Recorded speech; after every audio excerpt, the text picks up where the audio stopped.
sociais e as demais políticas no atendimento na proteção social à família. E aí o PAIF ele foi implantado no estado do Rio de Janeiro em 1999, praticamente todos os municípios aqui já começaram a executar este programa sob a direção do governo do estado do Rio de Janeiro.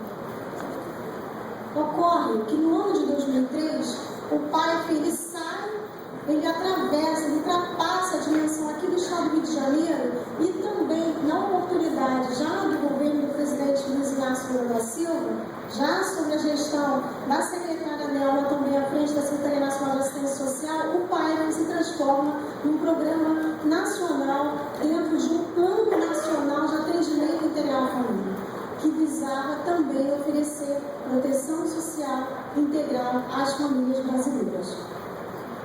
Em 2004, houve um grande avanço na organização do PAIF, que foi ele se tornar ação continuada.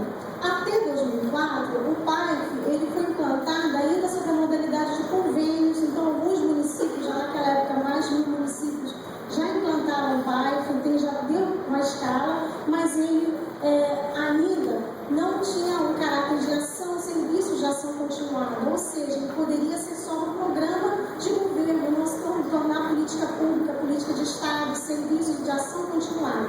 E foi o que ocorreu já no ano de 2004. Se tornou uma ação continuada e dentro da lógica da nova política de assistência social em 2004, ele também se tornou o principal serviço de proteção social básica do SUS. E aí, houve um movimento bastante interessante.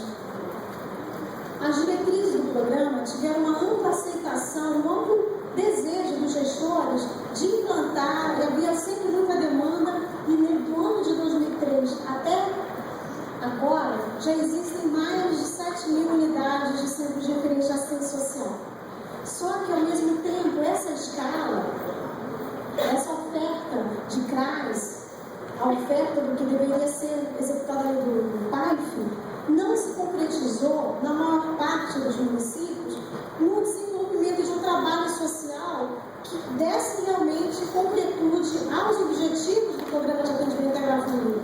Ou seja, oferecer um trabalho social pautado no desenvolvimento de um acompanhamento familiar, que, pautado das diretrizes, no referencial teórico-metodológico que a gente vai apresentar, produzisse os resultados, objetivos que essa política se propõe a garantir, que é garantir direitos para essa população. E nesse processo todo, o PAIF foi ganhando maior normativa, maior estabilidade institucional, porque eles tornou ação continuada, ganhou escala, mas também não havia o processo, não havia orientações claras sobre o desenvolvimento do trabalho, mas já havia a avaliação nossa aqui no Estado, a avaliação em âmbito federal, de que não estavam claras essas diretrizes, não estavam claras essas bases conceituais, referenciais teóricos, que pudessem orientar melhor o trabalho social, e com isso o trabalho estava sendo esvaziado, muitas vezes para ofertas de ações de relação de trabalho e renda, muitas vezes para oferta apenas de cadastros sociais e de encaminhamentos. E aí, no ano de 2011, nós tivemos a oportunidade de poder contar com uma pesquisa, contar principalmente com profissionais que integraram naquele momento a nossa secretaria. E aí eu quero apresentar a Renata Rios, foi uma grande parceira nossa da secretaria no ano de 2011, a Diana Delgado, que estaria aqui hoje também fazendo essa fala que eu estou fazendo, que puderam se debruçar e pesquisar as diretrizes, pesquisar, fazer entrevistas com a Nelma, que idealizou essa proposta a partir da sua experiência numa instituição de assistência social na década de 70. Nós pudemos ouvir, colher informações. Isso tornou muito fácil fazer esse trabalho, posso dizer assim, apesar de bastante, imagino que foi bastante intenso, porque a gente teve pouco tempo, porque a gente pôde contar com uma série de informações, uma série de produções que já existiam no âmbito do PAIF, mas que não estavam ainda conseguindo de uma forma talvez mais bem sistematizada, vamos dizer assim, apresentar a metodologia do acompanhamento familiar. E eu não poderia passar a palavra para a Renata apresentar aqui a metodologia do acompanhamento por algumas professoras que, felizmente, a gente está recebendo aqui hoje com muito orgulho. Professora Regina Teixeira, professora Joana da FMJ, professora Cecília Cavalcante, professora Cátia Paola, que estão aqui, espalhadas aqui conosco, e que fizeram essa construção inicial teórica, onde a gente se alimentou, onde inspirou o nosso trajeto de construção dessa metodologia de acompanhamento familiar. Passa, por favor. Qual foi a motivação que a gente então teve para fazer a construção deste documento? Principalmente, fazer com que esse documento refletisse o acúmulo dos 10 anos de implementação do PAEF, tanto no estado do Rio de Janeiro, que já vem de 10 anos, mas também já de 5, 6, agora 8 anos de implementação desse serviço, agora serviço de atendimento integral à família em âmbito nacional. Então, esse documento ele reflete o acúmulo de vivências, reflete o acúmulo de reflexões críticas sobre o trabalho social, reflete aquele olhar de avaliação que a gente teve de que o trabalho social estava esvaziado muitas vezes nessas unidades. Os CRAs existem, os CRAs estão sendo implantados, estão ganhando escala, mas faltava exatamente o sentido. O trabalho social estava bastante, quase que invisível e frágil diante das outras vivências que estavam existindo ali dentro, de ofertas de benefícios, sem ter uma garantia de uma atenção maior às famílias, né? Então, a gente buscou fazer desse trabalho um processo de sistematização das referências teórico-metodológicas que foram pautadas na concepção original do PAEF. E tivemos essa oportunidade por estar nesse trabalho aqui junto à Secretaria de Estado de Assistência Social e Direitos Humanos. A nossa motivação é porque a gente também bebe da mesma fonte que a Ângela pode discutir conosco de manhã, né? De uma fonte, de uma crença que esse trabalho, que é eminentemente socioeducativo, no processo de acompanhamento familiar, é a principal estratégia, né? É a principal estratégia do trabalho que a gente precisa desenvolver no âmbito da política de assistência social. Né? E esse trabalho é o que a gente acredita que vai oportunizar o atingimento dos objetivos dessa política maior, que é a defesa e garantia de direitos de cidadania. E esse trabalho social também foi construído na perspectiva de que nós reconhecemos que as demandas sociais que chegam para a assistência social, elas são multideterminadas e são complexas. A Ângela estava falando de manhã que a educação, como ato político, ela se compromete com a mudança de realidade, mas que ela sozinha não é capaz de favorecer o alcance dessa mudança de realidade, mas que ela é capaz de favorecer espaços para que se sejam transformados homens e mulheres que são capazes de transformar essa realidade. E essa mesma convicção que a gente tem no nosso trabalho. E esse trabalho também precisa ser desenvolvido de forma a garantir espaços de acesso à informação, à reflexão crítica dos cotidianos das famílias, dos cotidianos que aquelas pessoas, aqueles indivíduos vivem ali nos seus territórios, para que eles permitam avançar na direção da transformação social, da emancipação social. É esse o nosso objetivo e, para isso, passa por favor. Nós apresentamos para vocês hoje, com muito carinho, o fruto dessa produção, que é uma produção que foi, neste momento, em 2011, sistematizada por nós da CSDH, mas que contou com aquelas pessoas que referiram, com todas vocês, professoras muito queridas a gente, que puderam desenvolver as primeiras sistematizações sobre esse trabalho social. Hoje nós temos uma proposta de um trabalho onde a gente deixa claro do que a gente está entendendo por acompanhamento familiar. Que não é o atendimento pontual, que não é simplesmente você se colocar no lugar do que sabe dizer, que sabe o que fazer da vida do outro. Então a gente vai poder apresentar de forma detalhada aqui pela Renata as nossas estratégias, a metodologia, o fluxo de acompanhamento familiar, que não pode ficar restrito só aos CRAs, mas também tem que estar sendo executado no âmbito do PAEF, e as condições indispensáveis para a gente conseguir concretizar este acompanhamento familiar. Tudo isso vocês vão identificar bastante com a fala do período da manhã, que mostra da base, da fonte de onde a gente bebeu,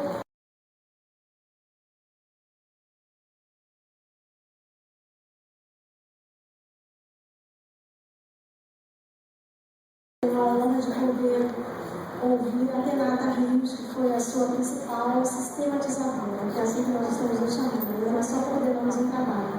Obrigada.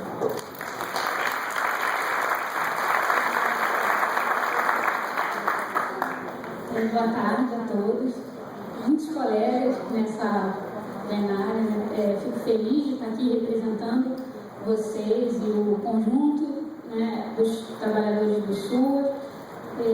Uma pena, uma grande pena que eu não estou podendo contar hoje aqui com a parceria da minha amiga Diana Delgado, que foi fundamental na elaboração desse trabalho.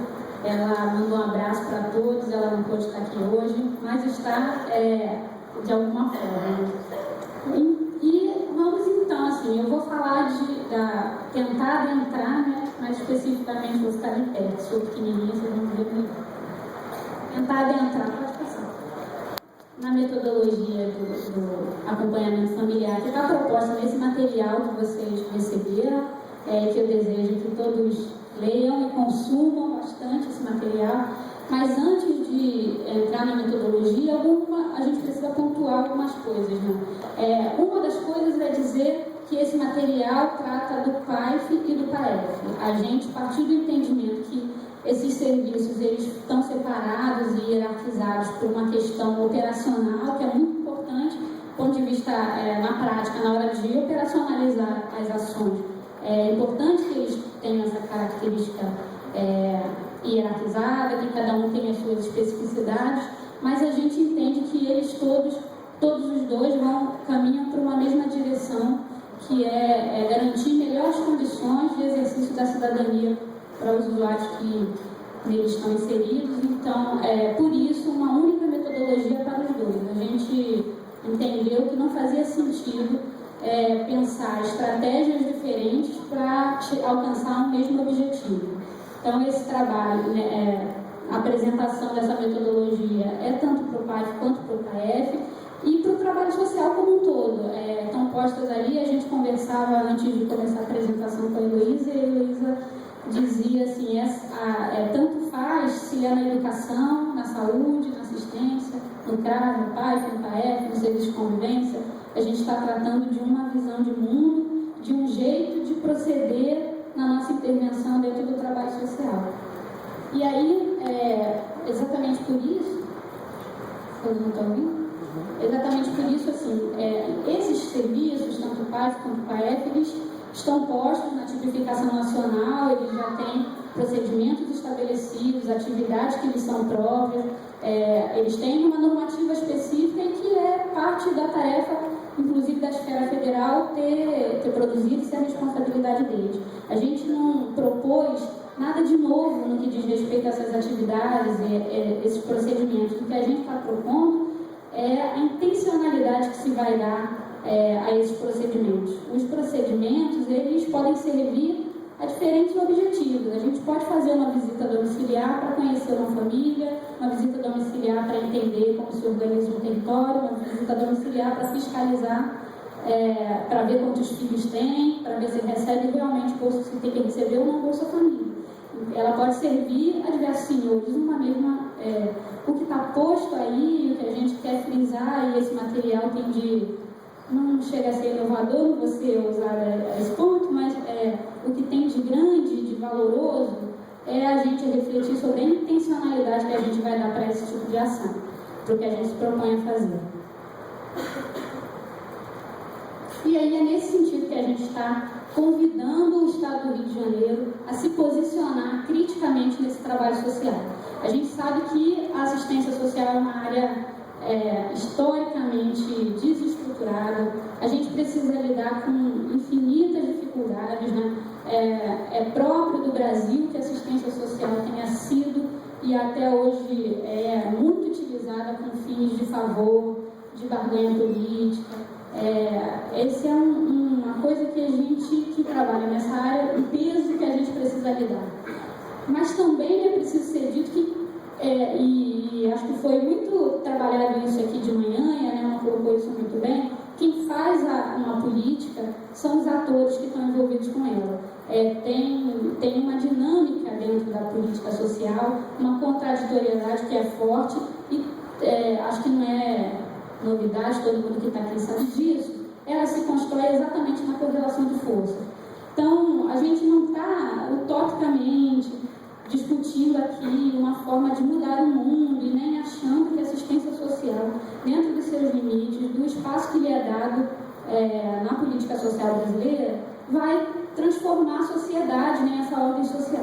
O que a gente está propondo é que os atores que atuam nessa área estejam imbuídos da responsabilidade de caminhar numa direção de uma sociedade mais justa, mais igualitária, que a gente possa fazer a nossa parte, porque o que vai mudar a sociedade não é a assistência social, mas as pessoas que passam pela assistência social, elas podem sim mudar essa sociedade. Então, por isso a gente propôs e está convidando que as pessoas, que os trabalhadores dessa área tenham uma postura crítica diante da realidade, que elas possam olhar a pessoa, a Dona Maria, que chega lá para pedir uma cesta básica numa perspectiva de totalidade, entendendo que por trás do que a Dona Maria traz ali como um pedido de cesta básica, tem um conjunto de relações que é construída socialmente, que envolve todo um processo sócio-histórico que precisa ser considerado. E acho que os profissionais dessa área são preparados teoricamente para isso, tem uma carga teórica, uma carga conceitual, a gente se forma, passa 4 anos estudando, não é para chegar lá no CRAS e dizer que a teoria não tem nada a ver com a prática. A postura que a gente vai ter lá é o que vai fazer a diferença e é o que vai dizer se a nossa carga teórica, nossos 4 anos foram bem utilizados ou não. E aí, a gente trouxe aqui, pontuando que, exatamente por isso, apesar de o acompanhamento familiar ser uma ação bilateral, né, onde a família tem participação e deve ter, o peso do trabalho técnico é muito preponderante. É o técnico que tem a atribuição de decidir quais são as estratégias para aquela família e de conseguir avaliar as possibilidades e até os limites do que ele está propondo como estratégia de superação das situações que vulnerabilizam a realidade daquela família. Então, o técnico é preponderante, tem um papel importante e ele precisa ter no trabalho dele a dimensão da intencionalidade que ele vai colocar nesse trabalho. Não pode chegar lá, pura e simplesmente, dar um carinho, mandar para a saúde e vai ser feliz, meu filho, né? O técnico, enquanto profissional, que escolheu aquela possibilidade de encaminhamento daquela demanda, ele tem responsabilidade sobre ela. Ele está ali para conduzir o trabalho social, por mais que o sujeito que participa, que é o usuário, tenha também a sua parte de participação, a sua responsabilidade, precisa estar envolvido, mas ele está ali. Quem dá a condução do trabalho é o técnico. Então, o técnico precisa se imbuir de uma postura, porque também não dá para dizer que vou ficar neutro nessa história, né? Paulo Freire tem uma frase que eu acho muito pertinente, que é assim: não há neutralidade numa sociedade que não é neutra. O trabalho social exige uma postura, e até o não se posicionar já é se posicionar. Então, se a gente precisa tomar uma posição, que tomemos uma posição crítica diante da realidade, que a gente possa refletir sobre a realidade que a gente está interferindo, para a gente, com a perspectiva de mudanças dessa realidade. Para tal, a gente propôs, nesse trabalho, que seja utilizado o método dialético. O método dialético teoricamente, não é bonito e difícil. Eu não vou aqui me estender sobre o método dialético, acho que esse é um caminho de pesquisa que todos nós deveremos trilhar para se qualificar, até mesmo para o exercício do acompanhamento familiar, mas quando a gente está colocando aqui no documento que o acompanhamento familiar pode se pautar pelo método dialético, a gente está querendo questionar o que está posto, a gente está dizendo que a realidade não é isso necessariamente que está aí. E a gente precisa desconstruir conceitos, desconstruir preconceitos, repensar o que aparece para a gente. A gente sabe que as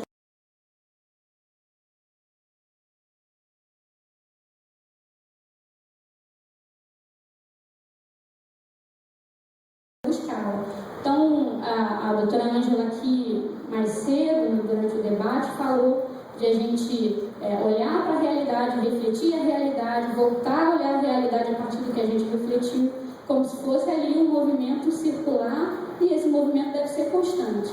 Então, pensar o acompanhamento familiar a partir do método dialético é a gente questionar o que está posto, questionar que a Dona Maria foi ali e que ela realmente precisa somente de uma cesta básica.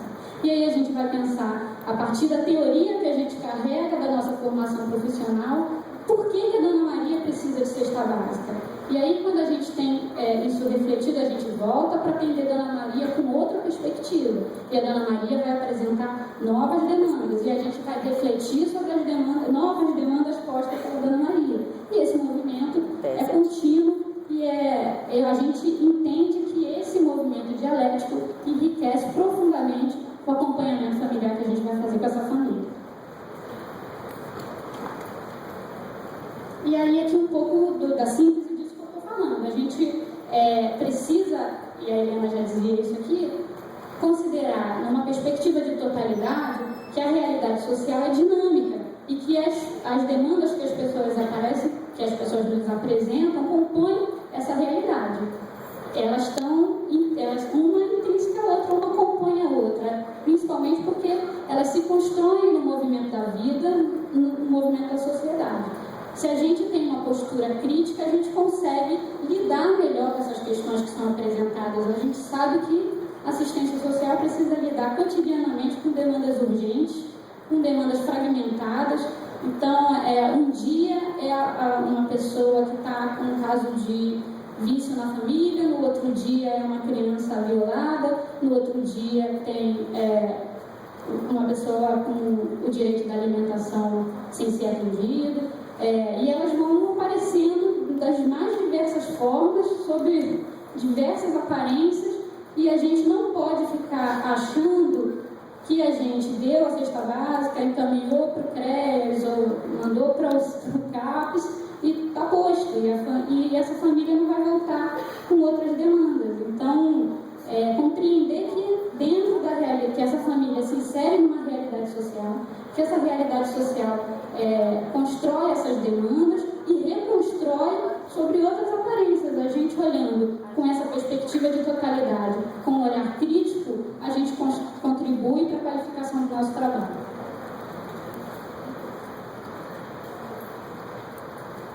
E aí a gente chega, eu disse tudo isso, essa conversa de universidade, porque, na verdade, de universidade que não é de universidade, né?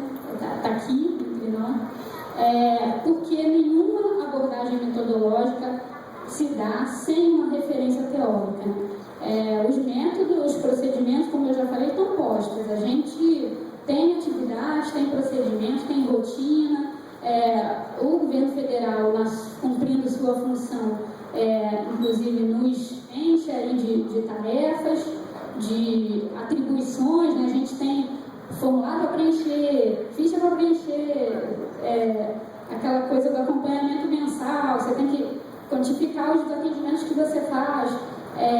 A gente vai robotizando a nossa rotina num tal ponto que a gente já perde a dimensão da reflexão, a dimensão de sistematizar a nossa rotina. E é isso que a gente está pretendendo que não pode, porque não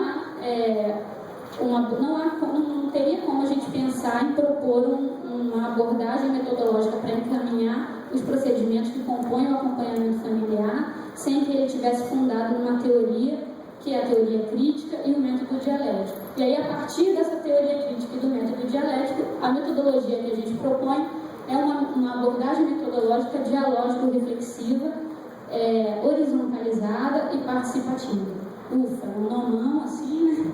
Mas que, é um nomão muito simples. E, inclusive, acho que, indo pelo pensamento do Paulo Freire e pelo que a doutora Ângela apresentou, a simplicidade é tudo, compõe ela, faz parte dela. O que é uma abordagem metodológica dialógico-reflexiva? A gente está propondo conversar. A gente quer que o acompanhamento familiar se dê por meio do diálogo. Mas não é o diálogo, vamos bater um papo, sentar ali, vamos conversar. É um diálogo conduzido com uma intencionalidade técnica que está pautada numa postura crítica de olhar a realidade. Então, a gente está propondo que a conversa seja uma troca entre pessoas, uma troca entre sujeitos, que não é o profissional, que é detentor de conhecimento, que está conversando com o usuário, que é subordinado e que chegou para pedir uma coisa. É um cidadão conversando com outro cidadão, trocando conhecimentos. Óbvio que o profissional, numa posição de quem detém um conhecimento específico que precisa ser passado, mas numa postura do diálogo, de falar e de ouvir. E principalmente de ouvir, porque é nesse ouvir que a gente vai colocar o método dialético em ação, né? Então, a gente propõe que o diálogo seja promotor de reflexão. Por isso, um diálogo reflexivo. Nesse movimento de falar e de ouvir, o que está se propondo é que o que a gente ouve alimente a nossa intervenção e que a gente devolva na nossa intervenção elementos que possibilitem o usuário a refletir sobre a sua prática, sobre a sua vivência, sobre o seu cotidiano, a partir das situações que ele é capaz de reconhecer. Pode passar. Passei para a gente entrar logo na horizontalizado e participativo. Mais cedo a Nelma propunha aqui que o debate se desse de modo horizontalizado, apesar do degrau. É isso que a gente está propondo também. É claro que o profissional tem um degrauzinho. O profissional trilhou um caminho, às vezes, um pouco mais especializado, que ele acessou informações que o usuário ainda não acessou. Mas isso não faz dele uma pessoa superior, né? Ele está ali para conversar de maneira horizontalizada, para trocar conhecimento, porque ele não é mestre e a pessoa não é aluno, né? É uma relação de pares, é uma classe conversando entre si. Então, o que está se propondo ali é exatamente essa troca, e que essa ação seja participativa, na medida de que, até um slide da professora Ângela mostrava isso, tinha uma boquinha e vários ouvidos, né? A ação participativa propõe uma escuta qualificada, e não é achar que a família foi à reunião socioeducativa, ela já participou, porque ela entrou no CRAS, foi lá. É importante que ela tenha a possibilidade de se colocar, que ela seja estimulada a apresentar suas demandas, que ela seja provocada a repensar o seu papel na sociedade, né, os seus deveres, os seus direitos, que ela possa acessar canais que estejam disponíveis para ela, canais para ela fazer reclamação, para ela fazer reivindicações, para ela sugerir mudanças na maneira como a política de assistencial é conduzida. Então, não estou aqui falando de uma participação formal, de levantar o dedo e falar entre A e B eu prefiro A. É a gente pensar estratégias efetivas de participação para que o diálogo aconteça realmente de maneira horizontalizada, para que as pessoas participando possam se perceber como sujeito ali daquela... essa metodologia, a gente está implícito aí, claro, o nosso entendimento de que a ação da assistência é sim uma ação socioeducativa. A gente ela envolve uma pedagogia específica que Paulo Freire tratou disso da melhor maneira possível. Então, mas não é a pedagogia, acho que a palavra pedagogia, principalmente para assistente social, já dá uma arrepio. A gente está propondo pensar a pedagogia de modo amplo. Olhar, não é a pedagogia da escola, do professor que ensina, né, dos melhores métodos para ensinar um conhecimento já formalizado. A gente está propondo uma pedagogia de troca, né, e aí no sentido de que fazer ação socioeducativa é dialogar reflexivamente, de modo participativo e de modo horizontalizado com essas pessoas.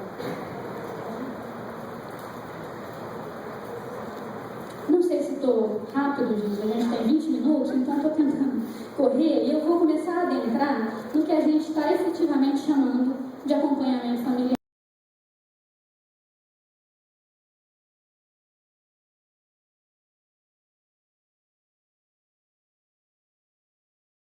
Quando for olhar para o fluxo, a gente não pode perder de vista que quando a gente fala lá que tem que fazer atendimento, que tem que fazer acolhida, é fazer atendimento de forma dialógica, reflexiva, horizontalizada, com uma postura crítica, colocando em ação a dialética que existe nessa relação entre o profissional e o usuário.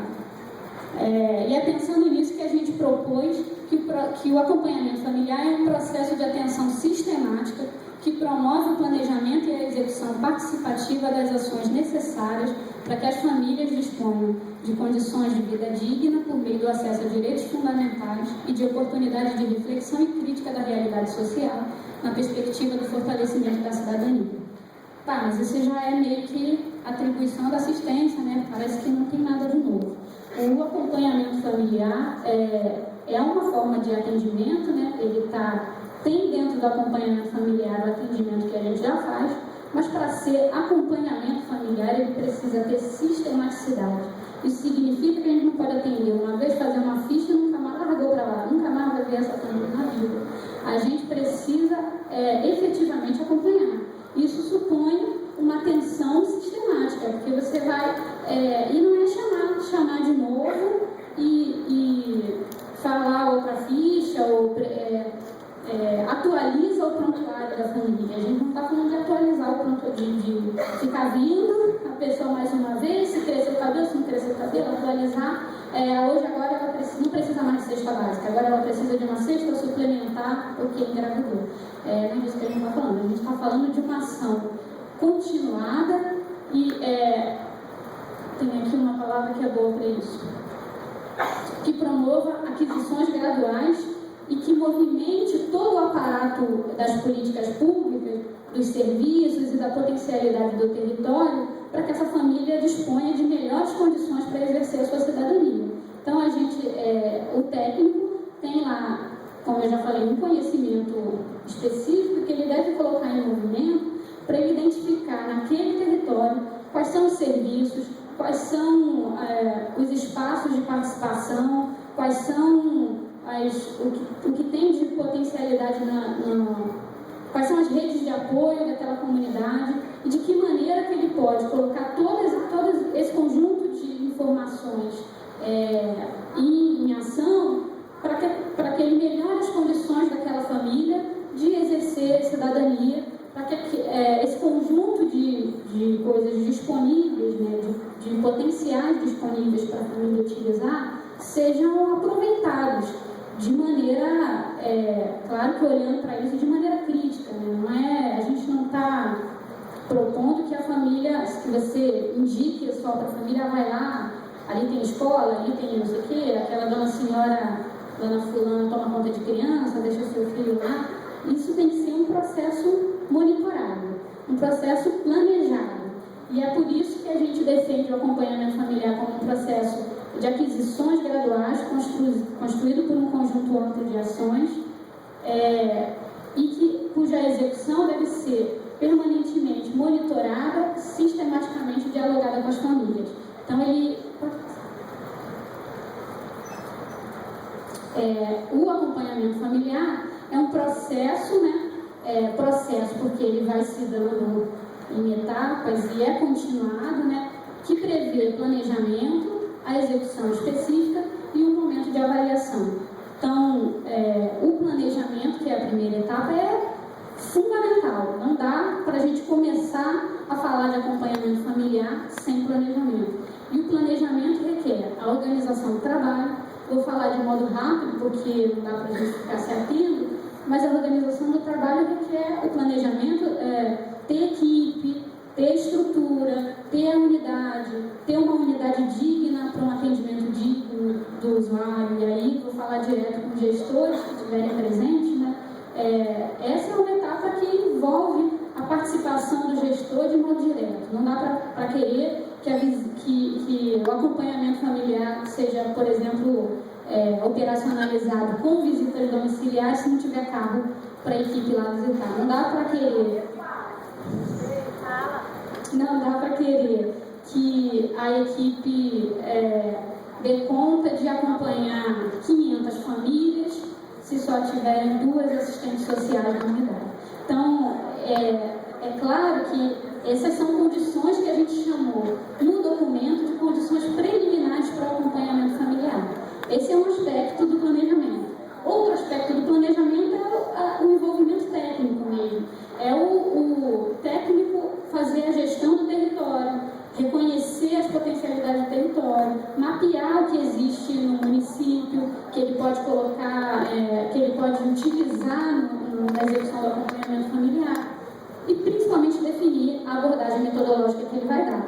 A gente falou de uma abordagem crítica, dialógica, reflexiva, participativa e horizontalizada, mas essa é uma sugestão que o Estado está dando. É claro que a gente pactuou numa CIB lá em 2012, que essa era a diretriz única para o Estado do Rio de Janeiro. Mas o técnico pode entender que no seu município tem ali um pouquinho, a realidade é diferente, algumas coisas precisam disso e adaptadas para a realidade daquele local. Para isso ele vai precisar planejar, conhecer a realidade do seu local, do lugar que ele trabalha, né? Que o CRAS dele está inserido, ou o CRES, e definir qual é a melhor abordagem que ele vai dar para esse acompanhamento familiar. Com isso posto, planejado, ele pode passar à execução do acompanhamento familiar. A execução do acompanhamento familiar, obviamente, pressupõe a existência das famílias, né? E não só a existência, a participação da família. Então, a execução, a gente propôs um fluxo, né, que eu vou apresentar aqui logo em seguida, mas ela requer a participação das famílias, um monitoramento sistemático, a frequência de relação que vai ser firmada com essa família e, por fim, a avaliação. E aí a avaliação, queria frisar que não é um momento pontual lá no fim, depois que você executou um ano de acompanhamento familiar, você vai fazer a avaliação. O acompanhamento é monitorado. Durante o processo, você vai executando e monitorando. Vamos lembrar lá na teoria crítica que a realidade é dinâmica. E a gente precisa o tempo todo ter olhos para ela para colocar a dialética em ação.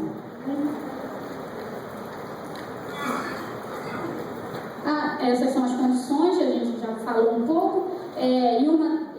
No planejamento, uma das coisas que precisa ser frisada é a interação com as demais políticas. A assistência social, obviamente, não tem condições de isoladamente efetivar, garantir direitos, promover cidadania.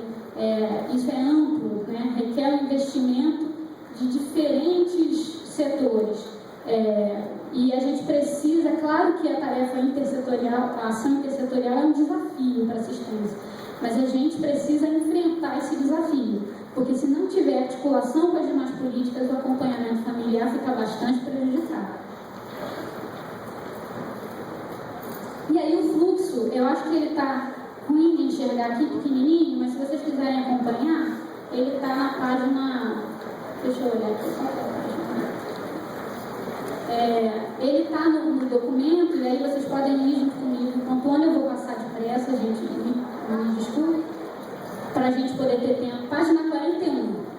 Para a gente ter tempo para o debate, eu vou passar correndo, mas eu acho que isso será objeto de capacitações muito detalhadas, e é importante mesmo discutir esse fluxo à exaustão, porque a gente fez uma proposta metodológica que ainda, embora ela já esteja em prática, ela precisa ser testada, e é exatamente no movimento que a gente vai perceber o que precisa de ajuste nesse fluxo, se ele é adequado ao movimento. O acompanhamento, a execução do acompanhamento familiar por esse fluxo se inicia lá na identificação das famílias, e a gente colocou aqui em cima a busca ativa, que pode ser espontânea, a busca ativa, a procura espontânea das famílias e os encaminhamentos que são feitos, que são as formas mais comuns delas chegarem às unidades. Chegando às unidades, elas precisam ser acolhidas. Acolhidas. E aí, a gente chamou a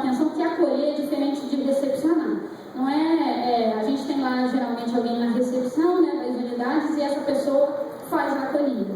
Mas a gente está dizendo que acolher é estabelecer o primeiro contato com a família. É quando o vínculo entre o profissional e a família começa a se construir.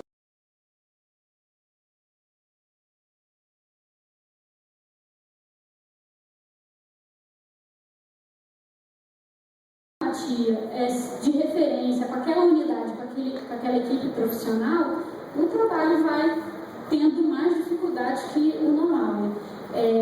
E aí a gente sugeriu, pode voltar, que o acompanhamento, que a acolhida, né, ela pode se dar de modo particularizado, quando é o profissional com a família, ou de modo coletivo. O importante é que na acolhida a família consiga reconhecer do que se trata aquela unidade e o que ela pode encontrar ali. Ela precisa conhecer quem são os profissionais que trabalham, o que aquela unidade oferece, que lugar é aquele que ela chegou, que mandaram ela para lá, e aí conseguir identificar se ela deseja ou não se inserir naquele processo, participar daqueles serviços, voltar naquele lugar. Quando a acolhida acontecer em grupo, e a acolhida em grupo geralmente ela é bastante indicada quando se tratam de grupos com interesses comuns. Público do Bolsa Família, o grupo do Renda, os beneficiários do Renda Melhor. Se você tem, você sabe que a unidade vai receber uma grande demanda de pessoas, aí a acolhida em grupo é adequada porque ela otimiza o trabalho, o técnico vai passar essa informação da unidade logo para um coletivo, mas ela não substitui a acolhida particularizada, porque o momento particularizado com a família é muito fundamental para o estabelecimento da relação e para o início de levantamentos que vão compor o estudo social dessa família. Uma vez acolhida, a família vai passar por um atendimento individual. Esse atendimento, geralmente acolhido e o atendimento individual acontece ali no mesmo momento, né?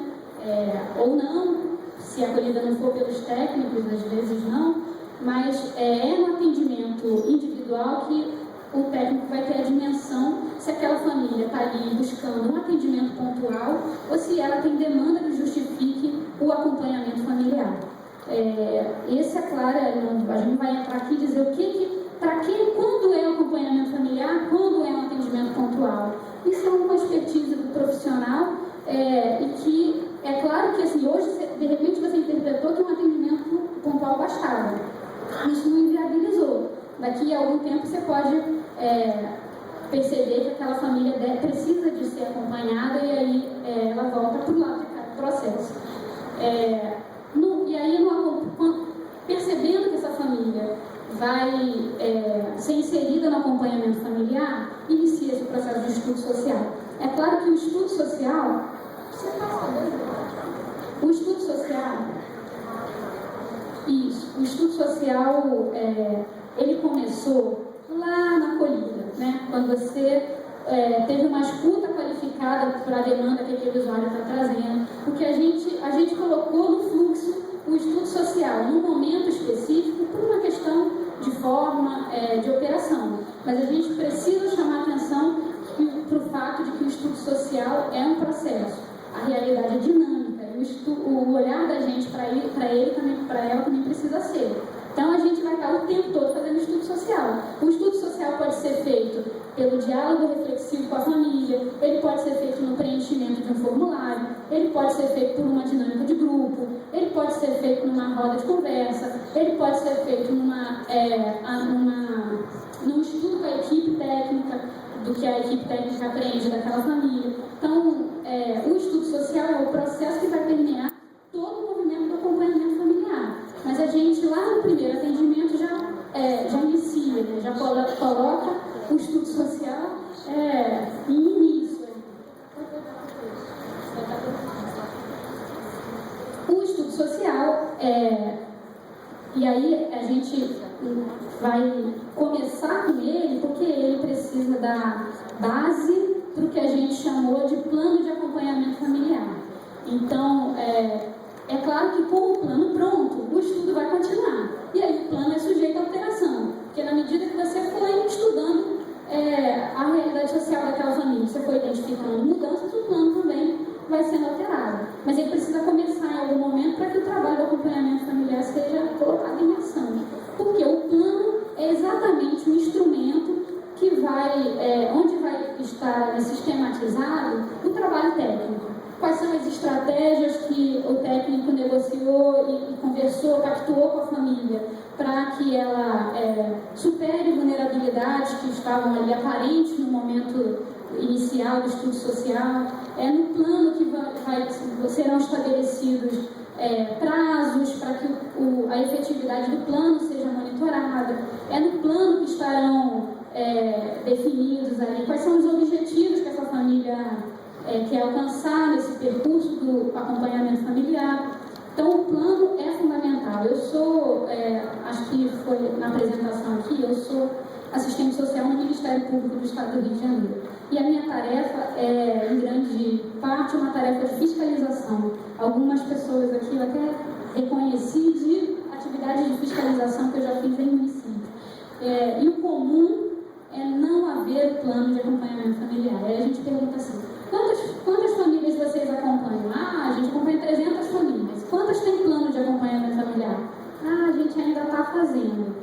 Então, assim, algum momento ele precisa se efetivar, ser colocado em prática. O Estado tem trabalhado em uma proposta de instrumento que vai ser apresentado, mas o município pode se antecipar e pensar qual é mais ou menos o formato do plano de acompanhamento familiar que ele deseja. No material, a gente propôs algumas estratégias e a gente pontuou o que pode ter, o que não pode ter, o que situações, exemplo de um plano de acompanhamento familiar. E é muito importante que o plano de acompanhamento familiar comece a ser feito, porque ele é, na verdade, uma sistematização do planejamento que foi feito com aquela família. E sem planejamento, a gente não tem referência para monitorar, para avaliar, e se perde. E aí, às vezes, a família vai embora, você tem um prontuário que a gente sabe que é feito, às vezes, com correria, porque a gente sabe da dinâmica do trabalho nas unidades, e aí é importante, inclusive o plano não precisa ser feito ali na hora, você vai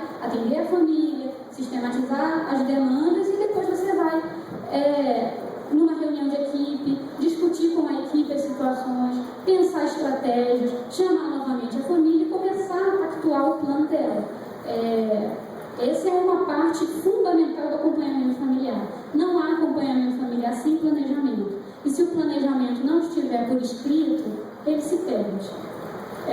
E aí, seguindo no fluxo, com o plano de acompanhamento familiar, a gente está aqui elaborado, a gente propôs que aconteçam encontros periódicos. Os encontros periódicos são... Você pode passar?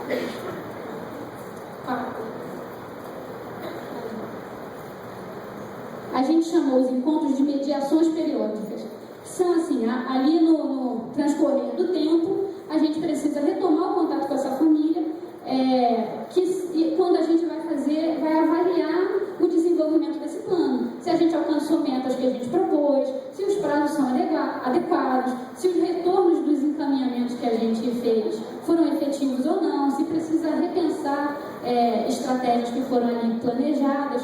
Então, a gente pensou minimamente, durante um ano, 4 mediações periódicas, que são 4 vezes que você vai receber a família novamente. E aí até vou adiantar que o Ministério Público um pouco tem se faltado para considerar acompanhamento familiar nessa periodicidade. Que também, se a gente fala assim, são 30 famílias acompanhadas, que legal, tem plano, tem tudo. E quando foi a última vez que a família veio? Não, só veio uma vez, fez o plano, nunca mais voltou. Então não está em acompanhamento familiar, né? E aí a gente propôs aqui um tempo, né? O primeiro encontro 1 mês após o início da execução do plano, o segundo encontro 3 meses depois, o outro 6 meses depois e o outro 1 ano. Isso não é fixo, isso é uma proposta. É claro que o tempo que a família vai voltar, se são 4, se são 10, se são 6, isso é uma atribuição técnica, o técnico vai pactuar com a família e tem a ver com a realidade que vocês encontraram. E aí a gente, após as mediações, após 1 ano, vem o processo de avaliação. Eu queria a avaliação, todos, não precisa assim adentrar, vocês sabem o que é, mas a avaliação, queria só deixar claro que não é a família que está em avaliação. No que está em avaliação não é o que se a família conseguiu atingir objetivos ou não. O que está em avaliação é o plano, é a metodologia que está sendo de trabalho que está sendo executada com aquela família. Quando a gente vai avaliar se os 3 meses que a gente pensou para aquela família conseguir fazer um exame de mamografia, estou chutando, né? Foram